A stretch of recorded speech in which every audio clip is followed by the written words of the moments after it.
అలసటి నువ్వు నూరుతున్నప్పుడు, బయట తోటి చెమట నువ్వు తుడుచుకున్నప్పుడు, దండాన నీ సొక్క ఆరేస్తున్నప్పుడు, నీ ఒంటి వాసన తెగ గుర్తొచ్చినప్పుడు, రెండు చేతులెత్తి జుట్టు ముడిసినప్పుడు, జండు కత్తుకొని పడుకున్నప్పుడు, అలసిపోయి నువ్వు ఆవలించినప్పుడు,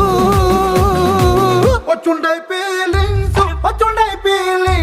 వచ్చి వచ్చి చంపేస్తు